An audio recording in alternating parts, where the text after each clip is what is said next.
स्वागत करते हैं दर्शकगण आप सभी का इस विशेष कार्यक्रम में। खास तौर पे श्रावण मास के अवसर पर यह कार्यक्रम आप लोगों के लिए हम प्रस्तुत कर रहे हैं। यह कार्यक्रम जो है मॉरिशस सनातन धर्म टेम्पल्स फेडरेशन के मिले जुले सहयोग से आपके लिए प्रस्तुत किया जा रहा है। श्रावण मास क्यों हम मनाते हैं, इसका महत्व क्या है और श्रावण मास के दौरान पूजा करने से क्या क्या फल प्राप्त होते हैं, इन सभी बातों पर हम प्रकाश डालने वाले। आज के कार्यक्रम में हमारा साथ देने के लिए आए हैं मॉरिशस सनातन धर्म टेम्पल्स फेडरेशन की ओर से मुख्य पुरोहित आचार्य मोहन प्रसाद सकलानी जी, आपका हम स्वागत करते हैं। और साथ ही साथ हमारे साथ आज जो में आए हैं आचार्य दर्शन शर्मा रामफल जी, आपका हम स्वागत करते हैं। प्रणाम। सबसे पहला प्रश्न आचार्य सकलानी जी आपसे, जब हम बात कर रहे हैं श्रावण मास के बारे में तो हमारे हिंदू धर्म उसको बहुत ही बड़ा महत्व देता है, तो इस महत्व के पीछे कारण ये हम जानना चाहते हैं। श्रावण मास ये बहुत अद्भुत मास है, जिस मास की प्रतीक्षा जो आस्तिक हिंदू संसार है वो पूरे वर्ष भर से उसकी प्रतीक्षा में रहता है। श्रावण मास, अगर हम भारत को देखें तो भारत एक कृषि प्रधान देश है और भारत में 6 ऋतुएं होती हैं। उन 6 ऋतुओं में जैसे वसंत ऋतु से प्रारंभ होता, ग्रीष्म, फिर वर्षा ऋतु, श्रावण मास वर्षा ऋतु के भीतर पड़ता है। और इसीलिए हमारे शास्त्रों में हमारे ऋषियों ने हमको व्यवस्था दी है कि वर्षा ऋतु में आपको यात्रा पे नहीं जाना है, नदी को पार नहीं करना है, अपने गांव को अपनी जगह छोड़ करके नहीं जाना है। तो उसका जो वैज्ञानिक कारण यही है क्योंकि वर्षा ऋतु है, नदियां रास्ते में उमड़ी हुई हैं। अगर आप कदाचित पुल पर हैं और नदी उमड़ के आ गई तो आपका जीवन खतरे में पड़ सकता है। तो ये सब बातों को ध्यान में रख करके कहा कि वर्षा ऋतु में अपने ही स्थान पर रहना, अपने ही घर पे रहना। तो ये वर्षा ऋतु में श्रावण मास होता है। अब घर पर रहने का ही आदेश है तो घर पर रहकर क्या करेगा, तो सत्संग करे। सबसे उत्तम चीज़ जो है अपने बारे में, अपने धर्म के बारे में जानकारी प्राप्त करें। तो इसलिए श्रावण मास बहुत उपयोगी मास है हम लोगों के लिए, क्योंकि हम श्रावण मास में रह करके अपने विषय में, अपने धर्म के विषय में जानकारी प्राप्त कर सकते हैं। तो कहा है जितने भी सन्यासी लोग हैं, सन्यासियों को भी और जाने के आज्ञा नहीं है, अनुमति नहीं है, रहें आश्रम पर ही रहें, अपने पास ही रहें। तो इसलिए प्राचीन काल से ही ये व्यवस्था हमारे समाज में थी कि हम अपने घर में बैठ के सत्संग करें, वेदों का अध्ययन करें और जानकारी करें अपने धर्म पर। तो इसलिए ये महीना बहुत ज़्यादा महत्व का महीना है। और जो लोग विद्या से जिनका संबंध है, जो विद्यार्थी लोग हैं, जो विद्वान लोग हैं, उनके लिए महीना बहुत ज़्यादा महत्वपूर्ण का महीना होता है। क्योंकि आप जानते हैं इसी महीने में हम आगे जा कर के उपाकर्म करते हैं। श्रावणी महोत्सव कहते हैं उपाकर्म। उपाकर्म शुद्ध वैदिक त्यौहार होता है। तो उपाकर्म करने के पश्चात तब हम वेदाध्ययन पर लग जाते हैं। तो ये जो पूरा चातुर्मास कहा गया है, चातुर्मास में, और उसमें श्रावण मास उसमें आता है। ये 4 महीने होते हैं। तो इन 4 महीनों तक बैठ करके वेदों का अध्ययन करें, अपने धर्म के विषय में जानकारी करें, अपने जो हमारे ऋषि लोग हैं, जो बड़े बड़े ज्ञानी जन हैं, उनका सानिध्य प्राप्त करें। तो इसलिए श्रावण मास का महत्व था। वर्षा ऋतु है और अपने घर पर ही बैठें, अपने ही गाँव से बाहर न जाएं, अपने गाँव के जो इष्ट देवता हैं उनकी उपासना करें और धर्म का जो है विशेष प्रचार प्रसार करने के लिए अपने को तैयार करें। तो इसलिए श्रावण मास की व्यवस्था थी। और ख़ास तौर पे मॉरिशस में इसका बहुत ही बड़ा महत्व होता है क्योंकि शिव उपासक लोग चल के गंगा तालाब जाता है या फिर मंदिरों में अभिषेक किया जाता है। आचार्य दर्शन जी हमारे साथ है, तो आपसे यह प्रश्न है कि जब श्रावण मास के दौरान हम पूजा पाठ करते हैं, उपासना करते हैं, तो व्रत धारण करते हैं, तो व्रत के नियमों के बारे में थोड़ा सा बताएं। अवश्य। श्रावण मास देखिए, श्रावण मास शुरू हो रही है व्यास गुरु पूर्णिमा से और पूरा हो रहा है पूर्णिमासी के दिन, राखी के दिन।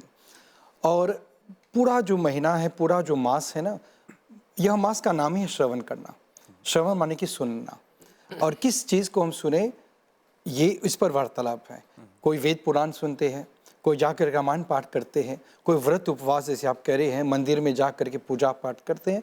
लेकिन यह मास विशेष करके हमें ये संदेश देता है कि हम उस परमात्मा के उस महान पूजा, उस महान यात्रा को भी साथ में करें, जो आत्मा और परमात्मा के बीच का जो संबंध है, उस संबंध की पहचान कर सके, उसका ज्ञान हमें प्राप्त हो सके।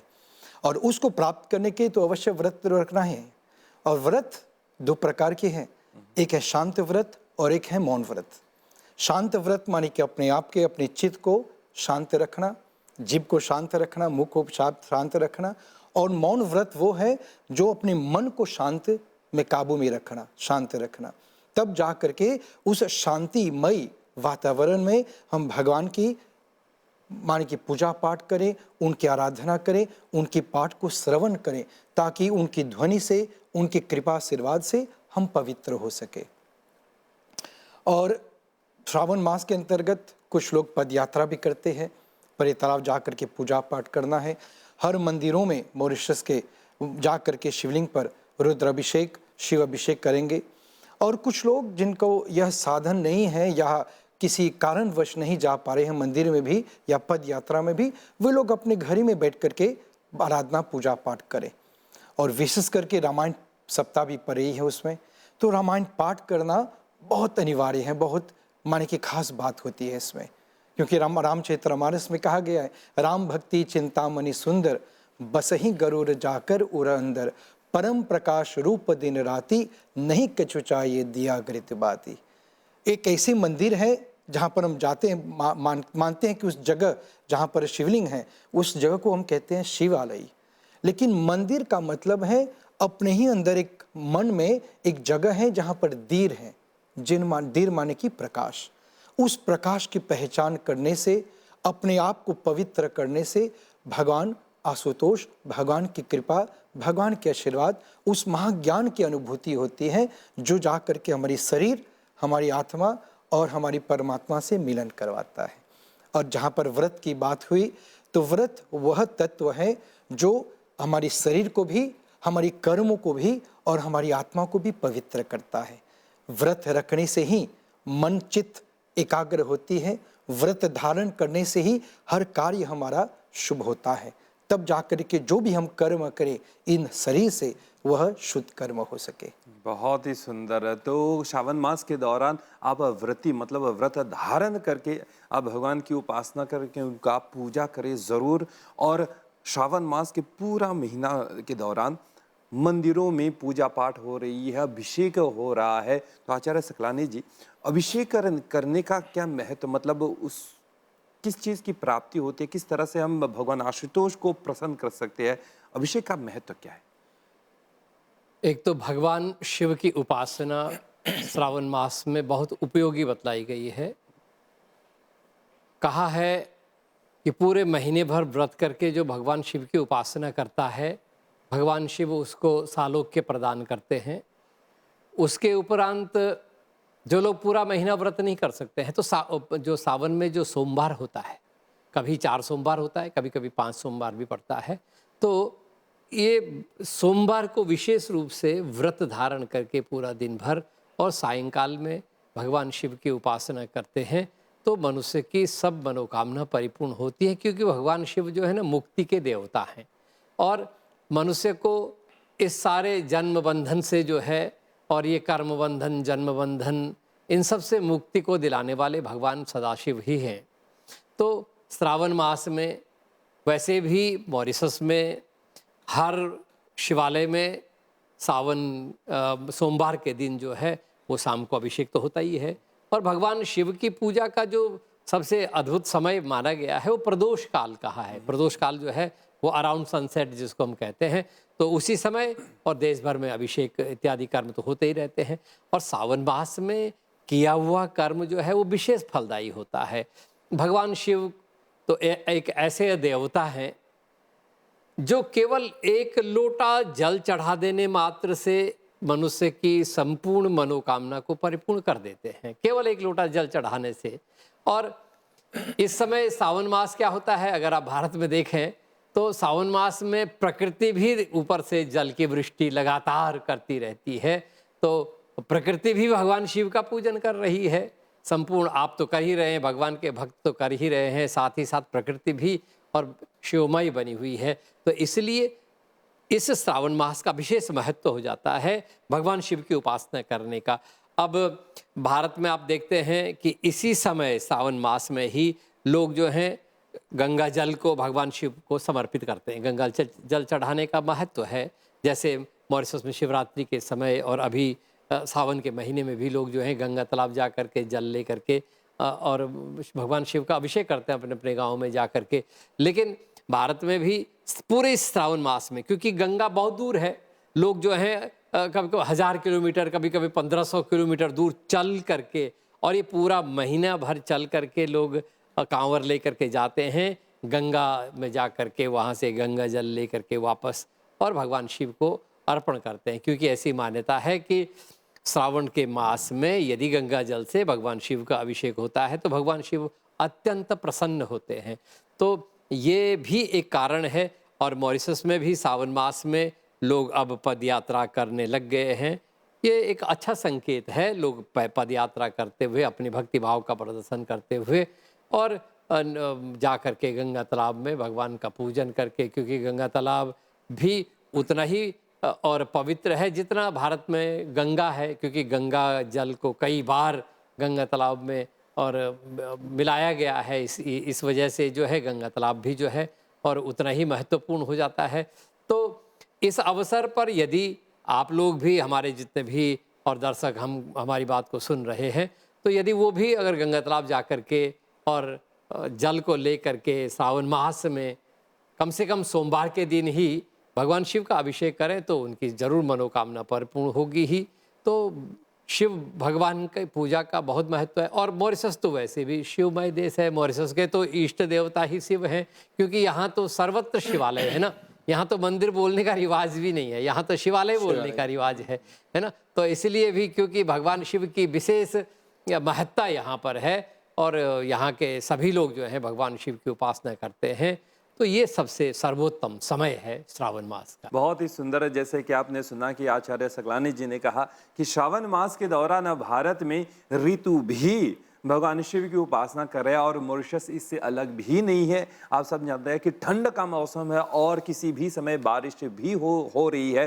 अगर आप गंगा तालाब जा रहे हैं तो ऐसा प्रतीत होता है कि आप साक्षात हिमालय में पहुंच गए, कि ठंड का मौसम वहां पे एकदम है और बारिश भी होती है और कोहरे छाए हुए है। साक्षात हिमालय का दर्शन मिल जाते हैं। वहां पे दर्शन की बात हो रही है तो आचार्य दर्शन हमारे साथ है। तो आपसे एक और प्रश्न कि क्या होगा अगर कोई किसी भी कारणवश कोई व्यक्ति मंदिर नहीं जा पा रहा है, अभिषेक नहीं कर पा रहा है, तो उन लोगों का श्रावण मास मंगलमय कैसे हो? क्या कोई सुविधा है? अवश्य सुविधाएं तो माने कि हमारी धर्म ही ऐसा है कि हर चीज़ का, हर प्रश्न का एक समाधान है, एक उत्तर है। और किसी कारणवश अगर कोई नहीं जा पा रहे हैं मंदिर में, शिवालय में, पद यात्रा में या रामायण पाठ करना किसी संस्था में, तो अपने घर ही में बैठ करके हर घर में, हमारी मॉरिशस देश में हर हिंदू घर में एक देवास है, देवकुल है या पूजा घर है। उसको मंदिर कहते हैं, उसको हमारा देवालय कहते हैं, जहाँ पर देवी देवताओं का आलय है, आश्रय है। वहाँ पर बैठ करके अपना दिया जला करके प्रतिरोज़ सुबह में सूर्य भगवान का अर्घ दें, तुलसी माता जी के अर्घ दें। तुलसी जो पत्ते हैं पानी में डाल करके अपने रामायण के पास रखें। बाल बच्चों के साथ, कम से कम अपने बाल बच्चों के साथ उस समय में आप पूजा पाठ करें।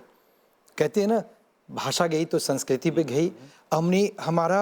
हमारी जो ऋषि मुनियों हैं ने बहुत विस्तार से, बहुत प्रेम प्यार से यह श्रावण मास का निर्माण किया, ताकि हम अपने परिवार के साथ, अपने कुटुंब के साथ बैठ करके हमें उस आनंद को महसूस कर सकें, अपने घर में बैठ करके रामायण पाठ कर सकें।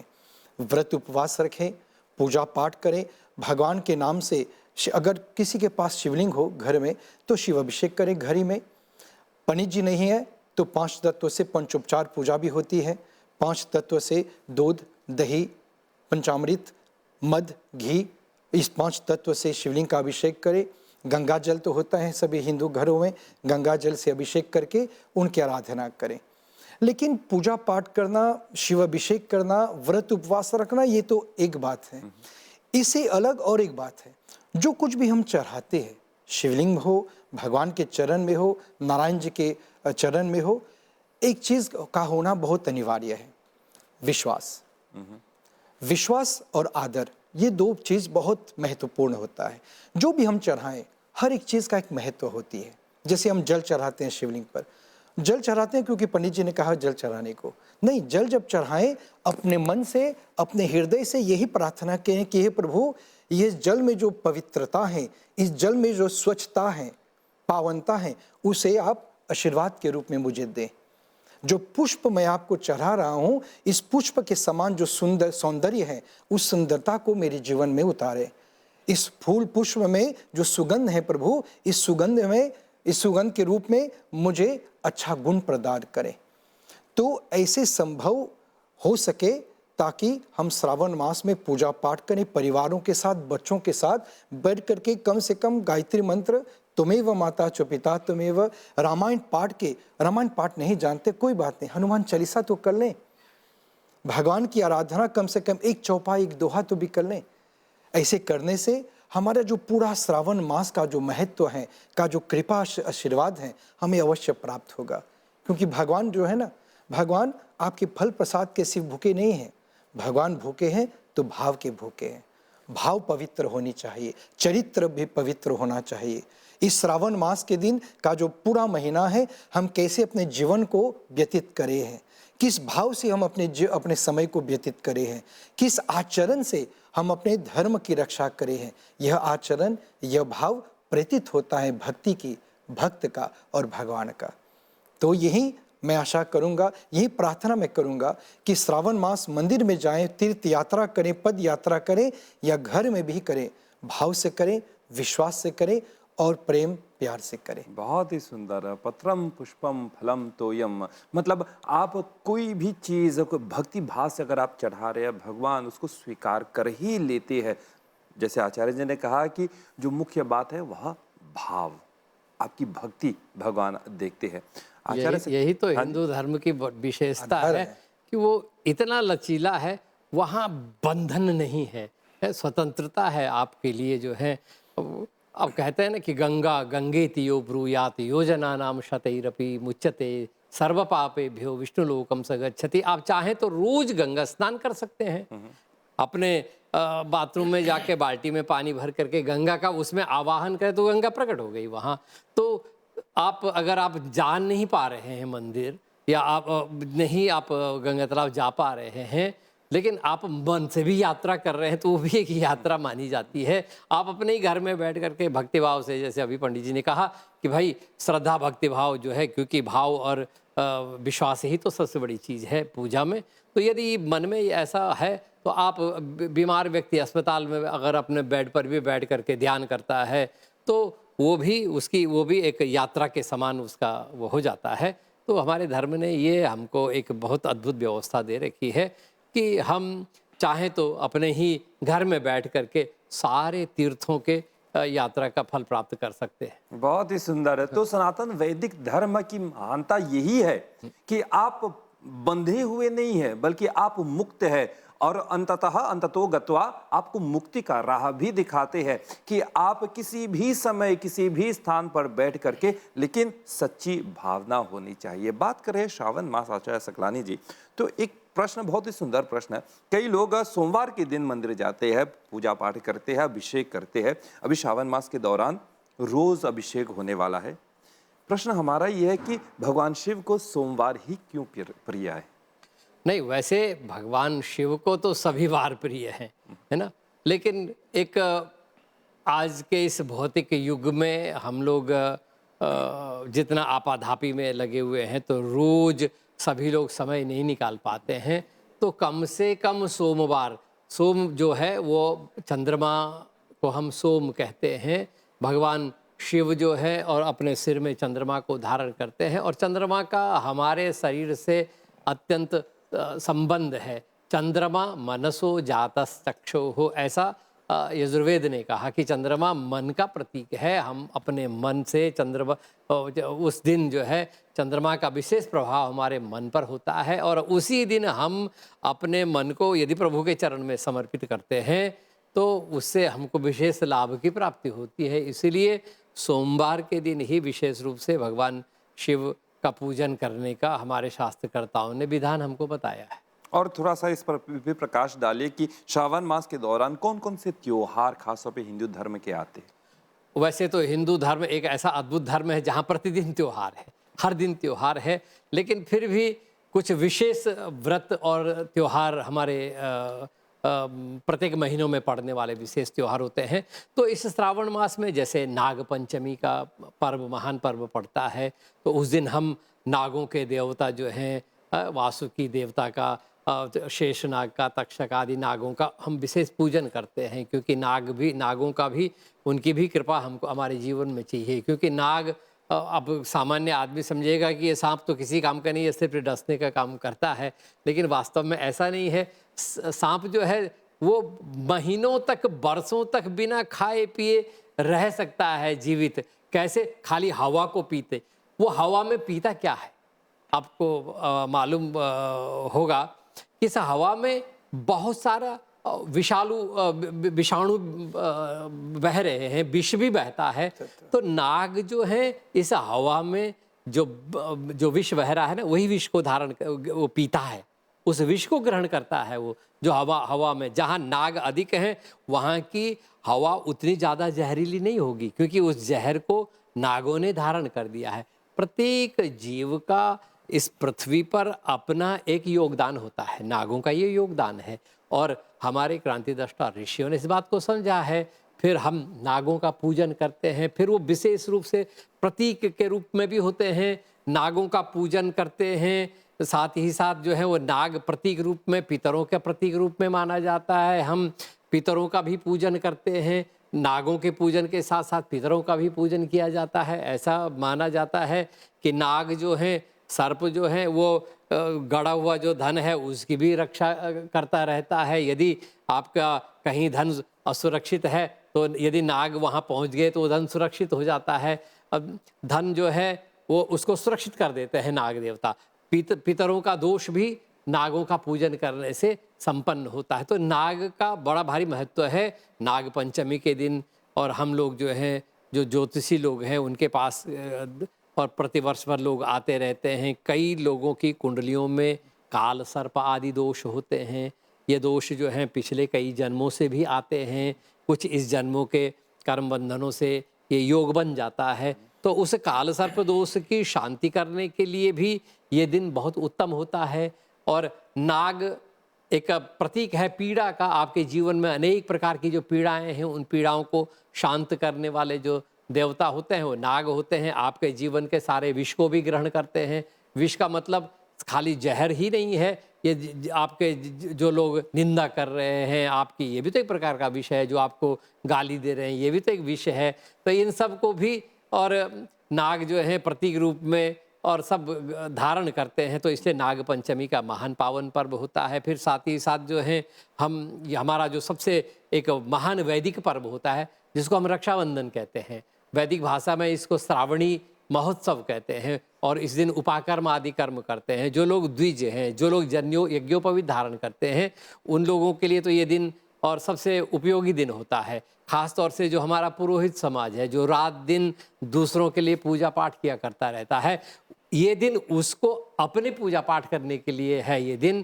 क्योंकि जाने अनजाने आप जो दक्षिणा लेते हैं, उस जब आप दक्षिणा ग्रहण करते हैं, हमारे गुरुजन लोग कहते हैं कि जब यजमान आपको दक्षिणा देता है तो सिर्फ वो धन ही नहीं देता है, वो पैसा ही नहीं देता है, साथ साथ जो है उसने जो गड़बड़ जीवन में किया है, वो जो उसका जो पाप है, वो भी दक्षिणा में आपको लेना पड़ता है, ब्राह्मण को ग्रहण करना पड़ता है। अब वो जो सब जमा हो गया है जीवन में, आपके जीवन में भी जमा हो गया हो, तो उससे मुक्ति प्राप्त करने के लिए श्रावणी महोत्सव उपाकर्म, उस दिन आप नदी के किनारे जा करके या समुद्र के किनारे या कहीं मंदिर में और सारे पुरोहितगण बैठ करके और उपाकर्म श्रावणी महोत्सव का कार्य करते हैं। उसमें 10 विधि स्नान किया जाता है। उसमें अनेक प्रकार का प्रायश्चित जो हमारे कर्मकांड का जो सबसे बड़ा संकल्प होता है, आचार्य हिमाद्री ने जो संकल्प दिया है, वो संकल्प, जिस संकल्प को बोलने में ही 40 मिनट लग जाता है, इतना बड़ा संकल्प है। उस संकल्प में ज्ञाता ज्ञात, जो आप जानते हैं, जो नहीं भी जानते हैं, उस सब का प्रायश्चित करने का संकल्प आप लेते हैं। फिर उसके पश्चात आप जो है 10 विधि स्नान, कभी आप भस्म से स्नान करते हैं, कभी गोबर से स्नान करते हैं, गोमूत्र से स्नान करते हैं, 10 प्रकार का स्नान करके प्रायश्चित कर्म करते हैं। और फिर आप अपना यज्ञोपवीत को बदलते हैं, यज्ञोपवीत बदलते हैं। मतलब आपका ये पूरा वर्ष भर में जो भी ज्ञाता ज्ञात आपसे कुछ गलतियां हो गई हैं, उससे क्षमा याचना करके अब आप नया बन करके जीवन में आगे बढ़ रहे हैं। तो ये श्रावणी महोत्सव जो है, खास तौर से जो पुरोहित कर्म करते हैं, जो लोग जिन्होंने जनेऊ धारण कर रखा है, उनको तो और कंपलसरी है, उनको करना ही चाहिए ये त्योहार। बातों बातों में कार्यक्रम के अंत तक तो पहुंच गए हैं, काफी लंबा चर्चा चल रही है, लेकिन संक्षिप्त में आचार्य दर्शन जी, मॉरिशस सनातन धर्म टेम्पल्स फेडरेशन की ओर से कौन सी गतिविधियों का आयोजन होने वाला है इस मास के पवित्र मास के दौरान, संक्षिप्त रूप में? मॉरिशस सनातन धर्म टेम्पल्स फेडरेशन की ओर से जितना भी सुविधाएं दे सकते हैं हम दे रहे हैं। सभा की ओर से हर मंदिर में माने कि जो भी सुविधाएं हैं भक्तजनों के आने की, जाने की, उनकी सेवा करने के लिए, गंगा तालाब, जलपान के नहीं, माने कि मंदिर में, हर देश के हर मंदिरों में, और जो भी सुविधाएं माने कि सिक्योरिटी के रूप में पुलिस भी तैनात होंगे वहाँ पर। इसके अलावा परी तालाब में, गंगा तालाब में, वहाँ पर भी हम रुद्राभिषेक, पूजा पाठ और विशेष करके तीर्थ यात्रियों के लिए सेवा के लिए, भोजन के सेवा के लिए, रहने के लिए, बैठने के लिए उनकी सेवा प्रदान हम करे हैं पूरा श्रावण मास में। और ऐसी सेवा, ऐसी पूजा पाठ करना तो माने कि इस मायावी संसार में रहते हुए भी मुक्ति प्राप्त करना। जैसे कबीरदास ने कहे, माया मरी न मन मरा, मर गया शरीर, आशा तृष्णा ना मरी, कहेगी दास कबीर। ऐसी मायावी संसार में रहते हुए पर भी हम भगवान आशुतोष की पूजा पाठ करें, व्रत उपवास करें, श्रावण मास की इस महा कृपा को हम अपने आप में प्राप्त करें। साथ ही साथ इस मास को मॉरिशस में रामायण मास भी कहते हैं। तो मॉरिशस सनातन धर्म टेम्पल फेडरेशन जो है, जैसे विगत कई वर्षों से रामायण कंपटीशन इत्यादि ये सब करते हैं, तो इस महीने में विशेष रूप से ये भी एक कार्यक्रम जुड़ा रहता है। गुरुकुल शिक्षा का कार्य तो चल ही रहा है, तो ये भी अन्य सभी कर्म जो है इस विशेष मास में भी ये करने का विधान मॉरिशस सनातन धर्म टेम्पल फेडरेशन कर रहा है। आचार्यगण, इन सभी बातों के लिए आप लोगों को बहुत बहुत धन्यवाद। धन्यवाद आपको। तो प्यारे दर्शकगण, आप लोगों ने इस कार्यक्रम का पूरा लाभ उठाया। मॉरिशस सनातन धर्म टेम्पल्स फेडरेशन की मिली जुले सहयोग से यह कार्यक्रम बीसी की ओर से आप लोगों के लिए प्रस्तुत हम कर रहे हैं। तो आशा करते हैं कि आपका श्रावण मास मंगलमय हो, शिवमय हो और आपका जीवन सुखद हो। अगले कार्यक्रम तक हमारी ओर से नमस्कार।